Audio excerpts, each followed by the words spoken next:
찬송가 79장입니다. 찬송가 79장입니다. 주 하나님 지으신 모든 세계 내 마음속에 그리워볼 때 하늘의 별 울려 퍼지는 내 성 주님의 권능 우주에 찬네. 주님의 높고 위대하심을 내 영혼이 찬양하네. 주님의 높고 위대하심을 내 영혼이 찬양하네. 숲속이나 험한 산 골짜기에서 지저귀는 저 새소리들과 고요하게 흐르는 시냇물을 주님의 솜씨 노래하도다. 주님의 높고 위대하심을 내 영혼이 찬양하네. 주님의 높고 위대하심을 내 영혼이 찬양하네. 주 하나님 독생자 아낌없이 우리를 위해 보내주셨네. 십자가에 피 흘려 죽으신 주 내 모든 죄를 대속하셨네. 주님의 높고 위대하심을 내 영혼이 찬양하네. 주님의 높고 위대하심을 내 영혼이 찬양하네. 내 주 예수 세상에 다시 올 때 저 천국으로 날 인도하리. 나 겸손히 엎드려 경배하며 영원히 주를 찬양하리라. 주님의 높고 위대하심을 내 영혼이 찬양하네. 주님의 높고 위대하심을 내 영혼이 찬양하네. 아멘. 하나님 말씀 마가복음 12장 26절에서 27절 말씀입니다. 마가복음 12장 26절에서 27절 말씀입니다. 죽은 자가 살아난다는 것을 말할진대 너희가 모세의 책 중 가시나무 뜰기에 관한 글에 하나님께서 모세에게 이르시되 나는 아브라함의 하나님이요 이삭의 하나님이요 야곱의 하나님이로라 하신 말씀을 읽어보지 못하였느냐. 하나님은 죽은 자의 하나님이 아니요 산 자의 하나님이시라. 너희가 크게 오해하였도다 하시니라. 아멘.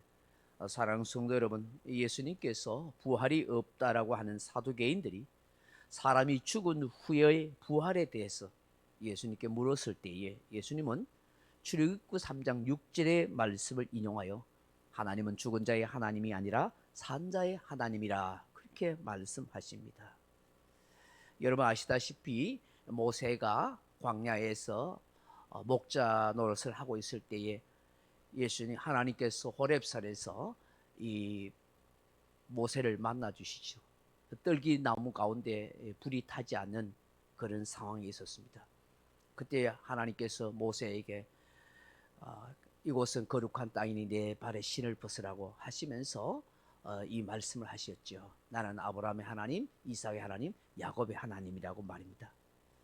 왜 하나님께서 죽은 자의 하나님이 아니라 산 자의 하나님이라고 그렇게 하시는 걸까요? 오늘 예수님께서 이 사도개인에게 이렇게 말씀하는 까닭은 무엇이겠습니까? 하나님은 시간과 공간을 초월해 계시는 하나님이시다 하는 것입니다. 일상적인 차원에서 생각해 볼 때 존재하는 만물은 모든 시간의 흐름을 따라서 소멸해 갑니다. 이러한 소멸이 사상적으로 형성되어 유물론도 되고 허무주의와 비관주의 혹은 낙관주의도 낳기도 합니다. 그러나 적어도 성도들은 만물과 그 형상을 바라보는 시각과는 다른 신앙적 해안이 있어야 합니다. 즉 기독교인들은 소멸 혹은 죽음에 대한 전체적인 시각이 있어야 한다 하는 것이죠. 일체에 존재하는 모든 것을 삶이라는 전제 자체를 영원한 하나님의 관점에서 그렇게 바라봐야 한다 하는 것입니다. 하나님은 시간과 공간의 한계에 매여 있는 그런 존재가 아니기 때문입니다. 우리 인간은 시간과 공간의 한계 속에 매일 수밖에 없습니다. 그러나 하나님은 시간과 공간을 초월해 계십니다. 그래서 4,000년 전, 5,000년 전에 그곳에서 말씀하셨던 하나님은 지금 이곳에서 동일하게 우리에게 말씀하시는 하나님이라는 사실을 우리는 믿어야 하는 것입니다. 스타킹이라는 사람은 다음과 같이 말하였습니다. 무한하신 하나님의 관점에서 보면 우주에는 묘지도 없고 하늘에 반짝거리는 어떤 별에도 무덤도 없다. 우리 눈에는 죽음처럼 보이는 어떤 것에 의해서도 생명은 종식되거나 중단되지 않기 때문이다. 또 그는 사람의 죽음에 대해서 죽음에 접한다는 것은 하나님의 시각에서 볼 때 단지 옷을 벗어버리는 것에 불과하며 내재해 있던 본질적 요소를 보다 고귀하고 고양된 존재 형태로 자유화시키는 것이다 라고 그렇게 말하였습니다. 좀 어려운 철학적인 용어이죠. 무슨 말이겠습니까? 인간의 죽음이란 것, 옷을 벗어버리는 것과 같아. 별것 아니라는 것이죠. 다시 말하는 성도의 죽음에 있어서는 끝이 아니라 새로운 의미요 존재성을 획득해가는 또 하나의 출발일 뿐이다 라는 것입니다. 시간과 공간을 초월하신 영원한 하나님의 관점에서 우리 인간의 죽음은 아무것도 아니라는 것이죠. 두 번째로 산자의 하나님이란 것은 섭리하시고 역사하시는 하나님이시다 하는 것입니다. 나는 아브라함의 하나님이요 이삭의 하나님이요 야곱의 하나님이라고 말씀하시는 가운데 본문의 시제를 보면 나는 하나님이었다라는 과거가 아니라 나는 지금 하나님이라고 하는 현재형을 쓰고 있습니다. 이치적으로 따져볼 때 마지막 족장이었던 야곱과 모세는 수백 년의 차이가 있습니다. 예수님이 지금 말씀하시는 그 지금 현재를 생각하면 수천 년의 차이가 있습니다. 여전히 그럼에도 불구하고 하나님은 계속해서 지금의 하나님이라는 사실을 말씀하고 있습니다. 이 말의 의미가 무엇이겠습니까?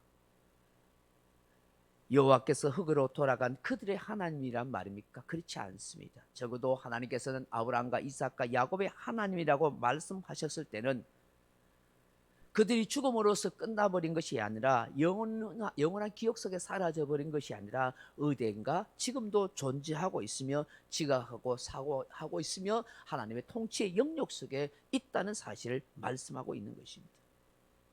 그들의 영혼은 예수 그리스도의 재림의 완성의 날을 기다리며 나오는 사실은 지금도 있다 하는 것이죠.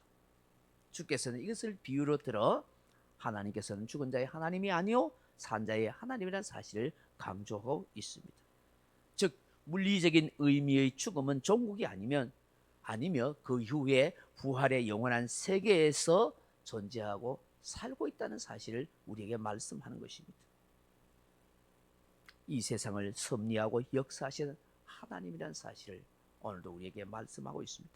사랑하는 성도 여러분, 우리 기독교인들이 가져야 할 세계관은 바로 지금도 초월하시고 섭리하시며 역사하시는 하나님이라는 사실을 우리는 믿어야 하는 것입니다.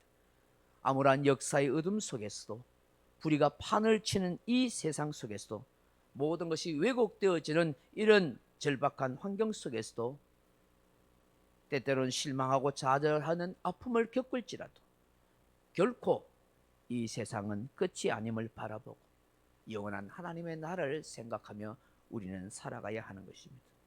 오히려 적극적으로 하나님의 공의와 사랑을 받아들여서 영원한 삶을 사모하는 가운데 이 땅에서 우리가 구체적으로 하나님의 뜻을 펼치고 실천해야 할 것이 무엇인지를 생각하며 살아가야 하는 것입니다.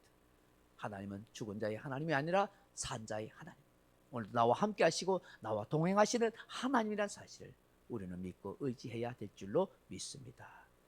새벽에 주시는 말씀을 묵상하면서 각자 기도하시다가 돌아가시기 바랍니다.